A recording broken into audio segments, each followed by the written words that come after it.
Okay, I'll catch you right now. All right, so there's that little clip there. Shout out to Paloma Cordova and Greg Hernandez for um, for their work. Greg Hernandez put the music together. Of course, he's a musician out in LA. We all know him in some of the great bands. And then Paloma Cordova is Marisol Paramo's mother.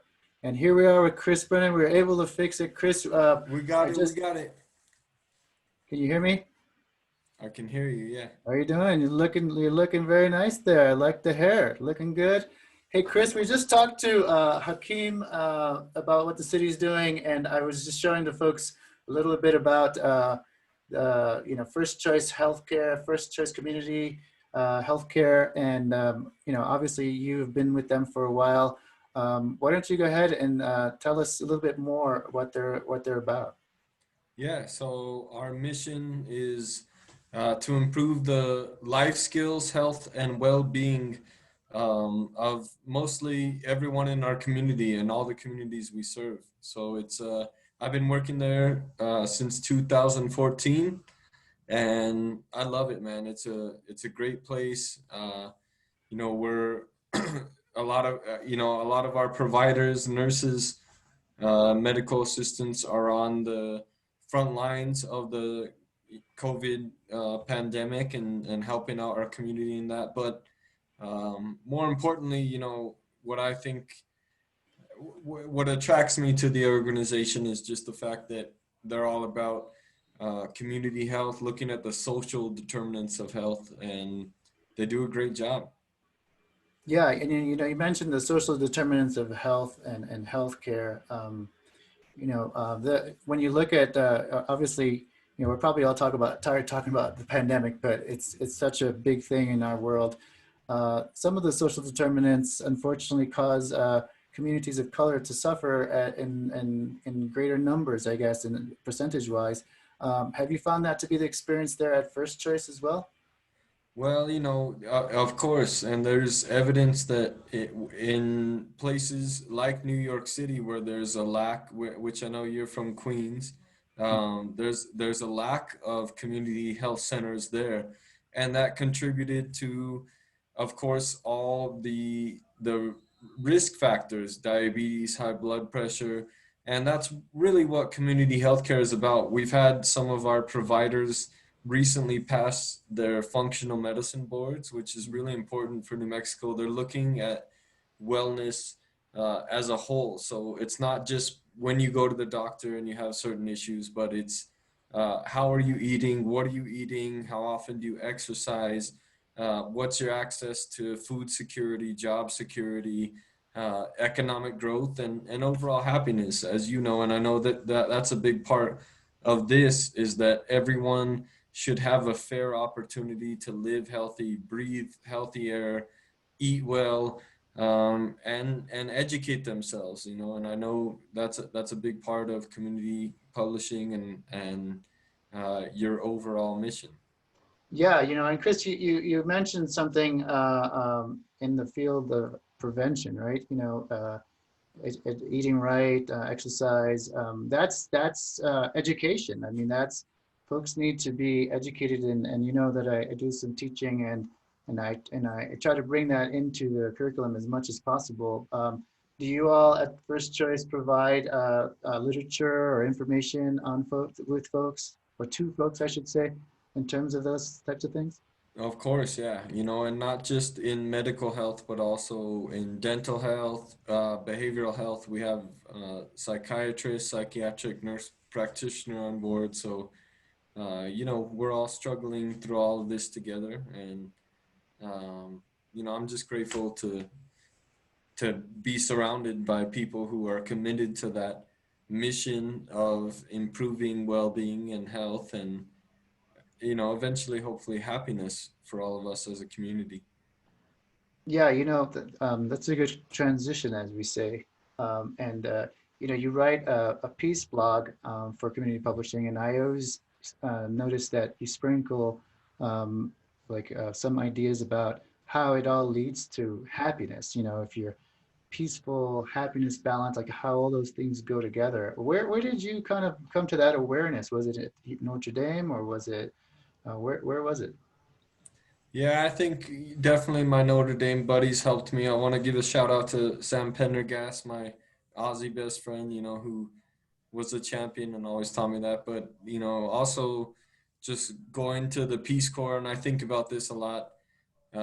We often complain, even I got my $600 stimulus today, which was nice, You but did? yeah, I did right away. So hit me up if you, no, Everybody I'm go just out and kidding. check out their accounts. But it's funny how we complain about a lot of things in America, but being in the Peace Corps and seeing a place where, and I think you talk about community publishing, the government can do so much, but living in a place where the community helps each other out so much, the neighbors, they don't rely on government, but they're just kind of on their own. They help each other with food, with whatever it is, with work, um, and that's something I think we could really learn from them for sure. So you're talking about a combination of self-sustainability and working in community together to kind of make each other aware. And I think that that's a really good point. What I hate to use the word "oh," but what we as people in a community, what we is responsible too strong of a word? What are we responsible for towards each other? You know what I mean? Like, what do you think about that? Is there a personal responsibility aspect towards each other, not just yourself? Well, there's a great book I'm reading. It's called The Upswing. I'm gonna give it to you as soon as I finish, but it's a study of the rise and fall of sort of American cooperation and how we went from in the early 1900s, we started at looking at ourselves as the I and not as much as we. And growing towards the 60s and 70s, we really learned to, World War II, other things brought us together and we came together, whether that's as a country, as a people, and as a we. And unfortunately, the last half of the 19th century was most of us going more towards selfie culture. And, what I think at the end of the day, the answer is um, we need to come together again as a community and whatever that looks like. You know, I think that's hopefully going into 2021. We have to learn to depend on each other. We have to learn to respect each other's cultures, learn that Black Lives Matter. Just we have steps that we need to make. Of course, climate change. We have a lot of issues that, as human beings, if we're going to survive, Yeah. um, that's what we got to do. Well, we want to kind of survive and also thrive, right? Folks should, not just work themselves to death, but also find some fulfillment. It's something that folks in the progressive movement talk about. That if you're working a full-time job or two jobs, you should have enough to like live a life where you can go out on a Saturday night and go see the Viva play. You know what I mean, and not worried about like having to pay your light bill and stuff. So, you bring up a Well, lot our of shows important. are free, so you don't have to worry They're about that. free. Online, they're free. But going back to the Viva, we just watched The Answer, and there's a lot of vivid imagery there of New Mexico, and looks like there's some drone footage and all that. But you did address in that video, there's a scene there where you have the folks taking a selfie. Um, is that something that in that video? Was that something that you decided to put in when you were talking with the filmmakers? How did that work? Well, Adam Moffat worked really hard with me on that video, and we went clip by clip. Um, I don't think that's a main focus, but it is. Uh, that's something I think that I see on a daily basis, and I'm sure you struggle with as well as we're going into 2021. How much social media versus real life, and kind of finding that balance, right? Where we have to connect with each other on a human basis first, and then kind of worry about the social media aspect after. So that's what I'm hoping. Yeah, and well, that's kind of a subtext of the video, right? And the broader subject is climate change, and you know, in education we kind of struggle with not stepping in line and saying, well, we're going to endorse this candidate or whatever. Um, but I feel sometimes we just toe the line too much, and we're not more intentional, right? This is what, to me, the 2021 is about. And I feel like when I watch you play, sing and play, and on stage, you have this persona of a lot of balance. But when you look at your messages, or you look at your blog, or you look at your music, you do put like real, I guess, real intentional messages out there. And do you have any thoughts in terms of 2021, what it is you personally are looking to accomplish? I don't know if that's the right word, but well, yeah, accomplish in a more societal kind of aspect. Yeah, I think you're exactly right in that, whatever each of us is going to do, we have to do individually in order to contribute to the community. So for me, uh, I'm looking forward to a year, hopefully more peaceful as possible, a little bit more calm. I think 2021, that's what I'm looking for, is just a little bit more calm. And hopefully, for me, working at First Choice and thinking about community health, and also just being a part of the music community and Reviva. Hopefully, the songs and everything that we're working towards contributes to well-being, health and well-being, and I think that's what I think the lesson is for us as human beings going into 2021. Okay, and since you brought up the subject, what are we? I understand that the band has cooked up some new tunes, and what are we looking at in terms of timeline? Yeah, we have a couple new singles coming out. We got Ryan Montano. You can see him there on the trumpet. We're excited about him. His album on the jazz platform has done really well. So we're excited to add him. And we have they should be out within. We're hoping by late January, February. Some new tunes. Be Here is the front runner that we're really looking forward to. So, and we're mostly we're just waiting to for everyone to get vaccinated, or as much of us who trust in the science to do that, and be playing again. That's the Yeah, most exciting part. yeah, definitely important to do that. Can you like give us like a little clue, or a little insight into the sound? Are we expecting to hear it like the traditional Reviva, or are we looking at a new direction? I know Ryan brings so much to the band, obviously, Reagan and Adam and yourself.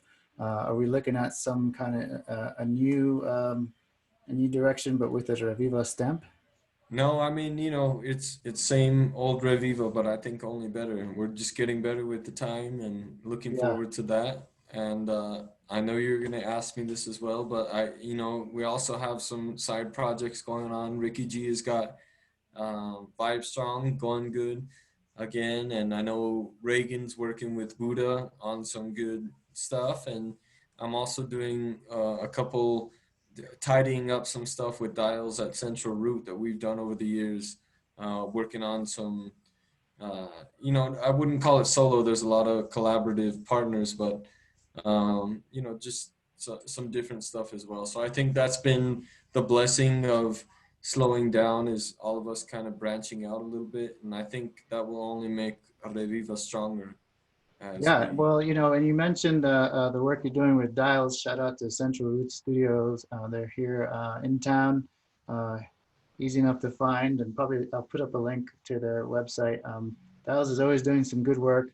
What can we kind of expect of that? Hopefully you'll send us a link here one of these days, and we can do a sneak peek over here. But I've heard the music. What would you kind of describe it as?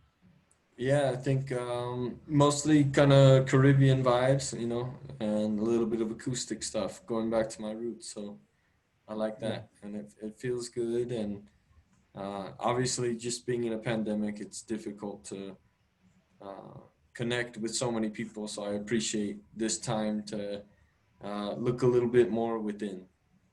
Yeah, I'm with you on that, and looking within, and to see how we can be intentional and being playing a bigger role in our community. I'm going to play an older video here, if you remember this one, and because it's kind of interesting the way the pandemic has kind of washed over temporarily all these other issues, and so we touched upon climate change with the answer. Here's this one called "Take Me Away," and I'll play that, and then we can talk about it a little bit when we get back.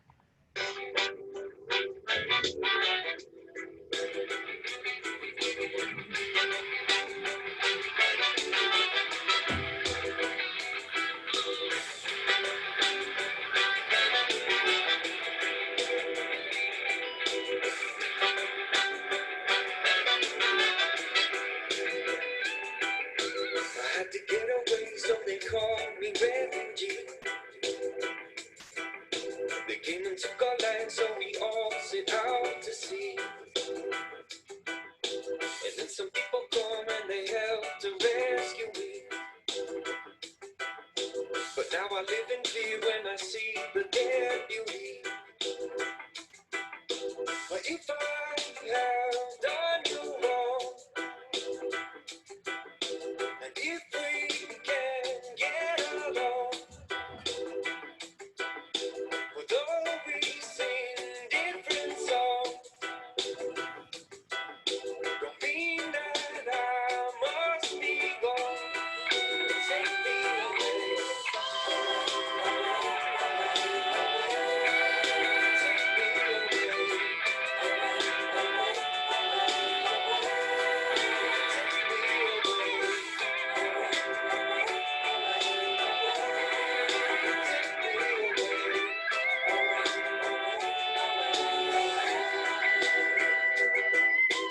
Now they're trying to take all my rights away from me.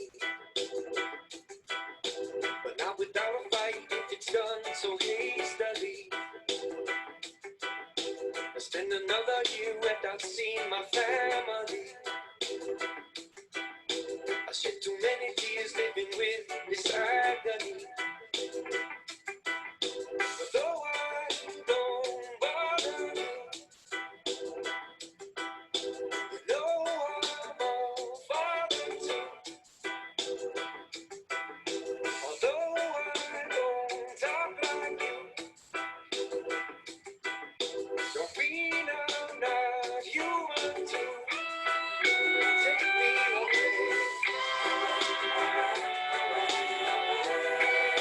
Take me away. Take me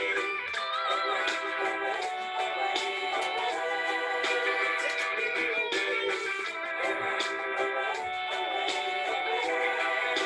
Take me away.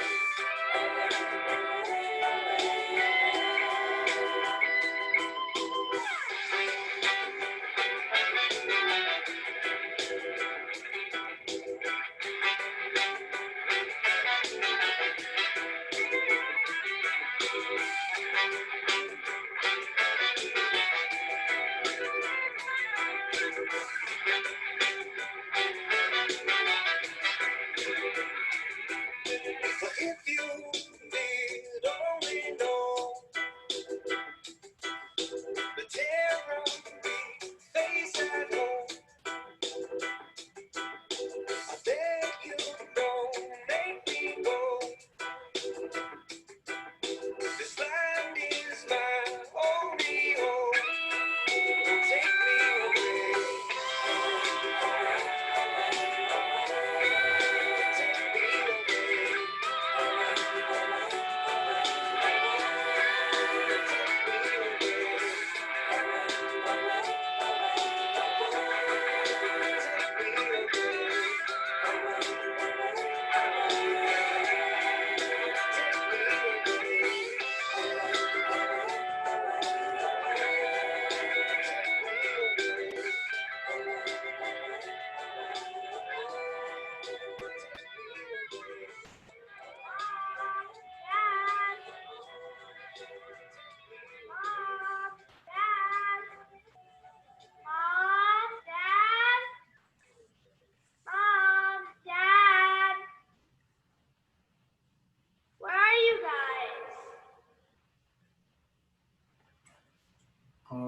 right. Big up, Smarty Soul. Thank you, Chris. Yeah, that was quite the experience. That video is super awesome, Chris. So, talk to us a little bit about what motivated you to write that song. You know, one thing I want to bring into this conversation is your experience in Nicaragua. You're fluent in Spanish, and you've always been a big I would call you a member of the Latin community here in town because you've always been a big supporter. You've always done songs in Spanish. Tell me like how that affinity grew and what part does you being in Nicaragua play with you coming up with a song like this? Well, I think more than anything, just being from New Mexico and growing up on the border, I think uh, a lot of people in the United States don't even know that we're a state still, and we're fine with that, right? So, that, but I grew up with there you go, Juan Albuquerque. Um, I grew up, just with a Spanish speaking babysitter taking care of me, and I was the only gringuito, so that's been a big part of my life. And Nicaragua was a great experience, for me, reflecting on it now a lot, just living my personal experience living in an all Caribbean community mostly was where I was, and 90% black, and they taught me a lot of stuff just about slowing life down and Hmm. being okay with each other, helping each other out. So Pearl Lagoon, big shout out to Pearl Lagoon. Yeah, yeah, no, so folks can check out those videos at Riva's YouTube. They've got a lot of cool videos. You can see a younger Chris on there, bright-eyed and bushy-tailed. Buddha's on there. Some of the folks, shout out to some of the folks that musicians I was talking about that have been in the band in the past. Gerald Garcia, who helped create the band. Also, his sound on the guitar was so definitive. Of course, Buddha, Reagan, and all the folks. But going back to this song in particular, obviously it touches upon the theme of immigration. And now we have a new administration that we hope will be more friendly towards immigration again. What are your hopes, or what are you looking to see the new administration address? um, you know, I think that the new administration is going to address a few things. Climate change is probably going to be the first. Obviously, COVID is the most important, Mm-hmm. and acknowledging the fact that how it's going to go up to 400,000, 500,000 Americans have died. So um, I know it's difficult, but I think just having a figurehead who is at least preaching peace and thinking about that will make a big difference. And hopefully, any add-ons we can get in terms of helping the environment.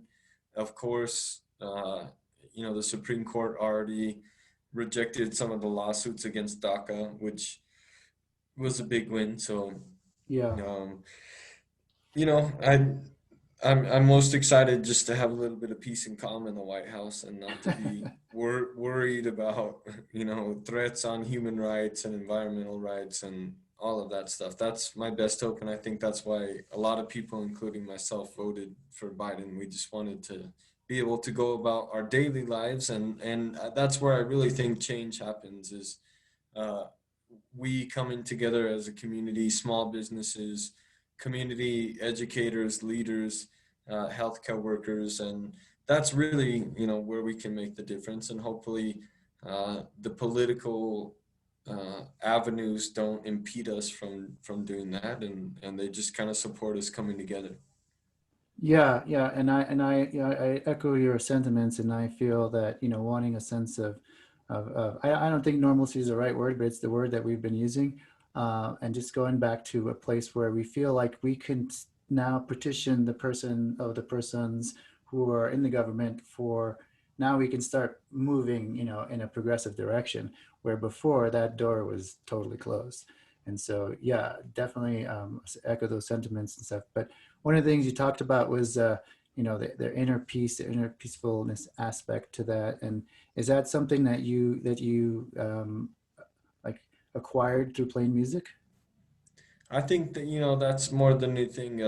It's a Buddhist perspective, and I want to shout out to Steen, my mama, for giving me my meditation pillow from Blue Lotus, which is a good local place if you guys want to support that Blue local Lotus, is business. that in town?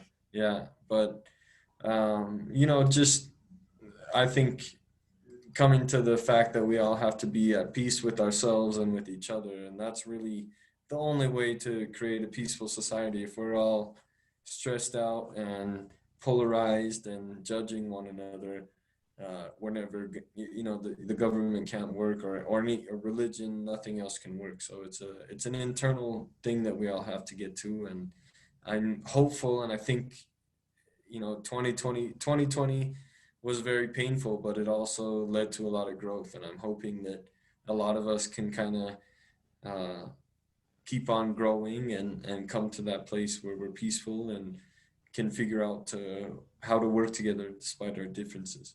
That's I'm so glad you brought that up. You're good in this transition stuff. Um, and if someone is, people will be viewing this and listening to it, on via podcast. And people, honestly, Chris, see you as a leader in this town in many respects. What would your advice be to folks who are suffering anxiety, nervousness, all that because of what the pandemic has caused, financial instability and all that? How do you get through the day? Well, they say it's dangerous to accept advice and even more dangerous to give it, so I won't. But you're a good friend of mine. I know we enjoy running together, and I think that helps out. And the pandemic has also brought me to yoga. I know, shout out to Levana Begay and a lot of, the community that has been going on with that.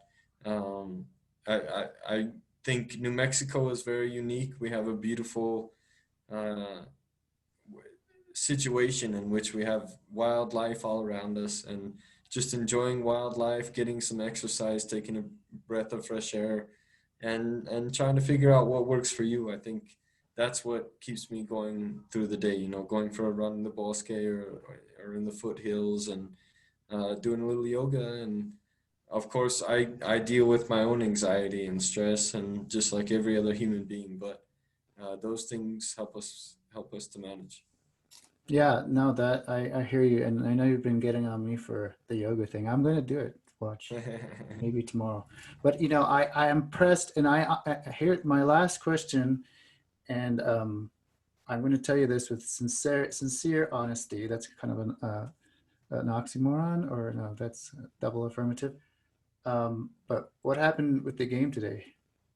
It was great. Actually, Notre Dame won. Alabama was winning, What? Notre Dame and Notre won? Dame came back. All And right, well, congrats, buddy. Alabama technically won, but we're challenging the results in the NCAA. So For real? no, I'm just kidding. No, No, what happened?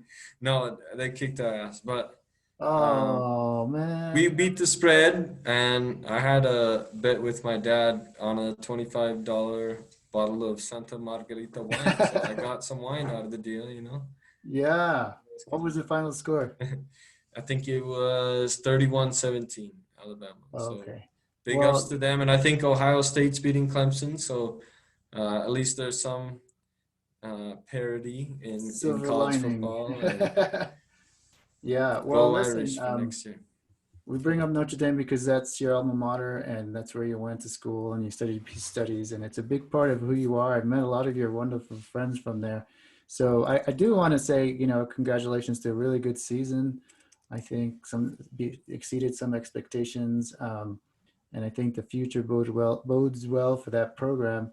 And well, what about your athletic career? Are you retired or? Well, the best part of all that is none of them is going to get drafted to the Jets. So I know they started winning. What a miracle! But we'll have to bring Hakeem on. You and him can have a conversation because I told you the other day that I don't like teams when they just throw in the towel for a better draft pick, and that just kind of just goes against what I believe and you believe too. Because when I played ball on your team, and when you step across that line, you don't care. You don't ask what your team record is or none of that. You just compete. And so, and you compete in music and I don't know if compete is a good word, but you always give your all in music and the society and the community. Chris, I really want to extend a big thank you to you and a warm appreciation for what you do as just as a community member and as someone who is a big fan of music and arts and all that. And I enjoy your writing with your peace blog. And so, yeah, keep up the good work, brother. Anything else you want to add for 2021? Well, if you really believe that, buy me a beer soon at a local place, and everyone just stay healthy and happy, and let's do the best we can. 2021, have a little hope, work on ourselves, and we can create a better place. Yeah, definitely create a better place. So stick around with us as we play this one, and then I will be talking with you soon. Hopefully, have you back on. It would be great to have you do a song or two or play a song of your new stuff. But we definitely will have you back on.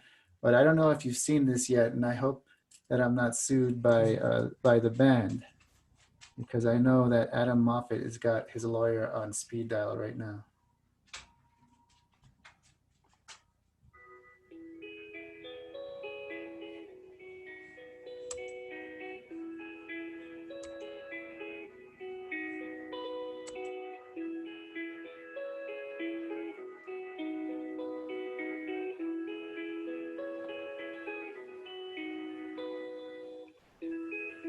Lots of Dios must be a gift from God.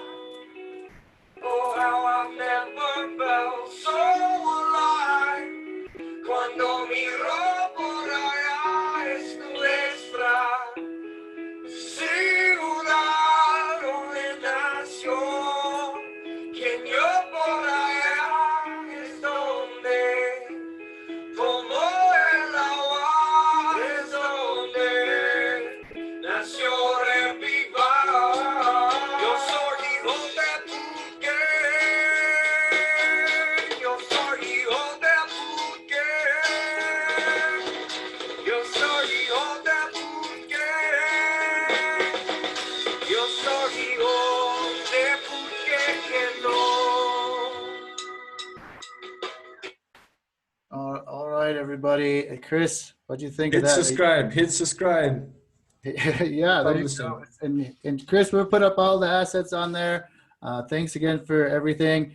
We're going to go ahead and make sure that next time you have something new out, you let us know. And you're always welcome to come on the show. And we look forward to hearing from you soon. Peace out, everybody. Big up. Happy New Year. Happy New Year. Adios. All right, everybody. See, so we started today with high hopes. We had some technical issues, and that's okay because we're doing this live. This is a hybrid podcast live stream show, and so it's available. Obviously, you're watching through Facebook Live or you're watching through Twitter Live.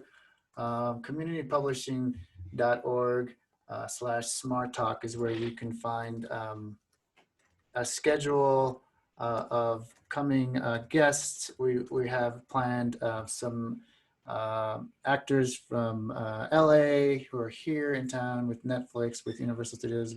There's a lot of production companies in New Mexico, and we're looking forward to hearing from those folks in terms of their experience in New Mexico and their projects, and more local folks, more businesses.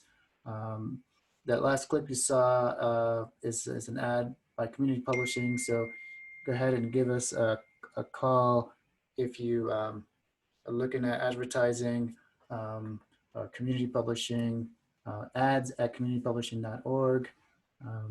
And I want to thank Anchor FM once again for their sponsorship. They'll turn this around and make it available at your favorite podcasting services, Google Podcasts, Apple Podcasts. And so this, like I said, this has been a lot of fun. We have some awesome guests coming up in the future. And we have more progressive solutions. And this will probably be the longest of all the episodes. So as I get the hang of this and you all get the hang of this, I thank you all for your support and continue to shop local. There's a lot of great local artists, musicians. There's a lot of folks in Albuquerque and in New Mexico, the land of enchantment, that make it a special place. So yeah, with that, I will say good night.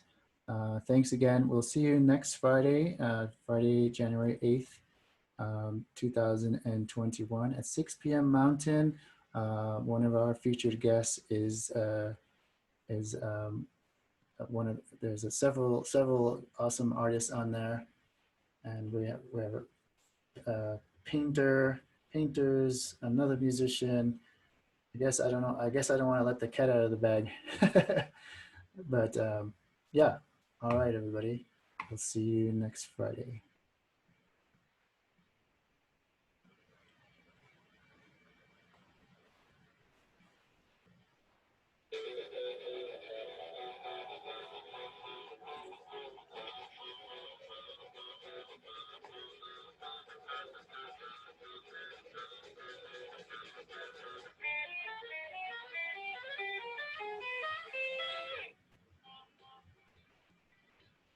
You're listening to smARTalk, conversations with filmmakers regarding progressive solutions to society's most pressing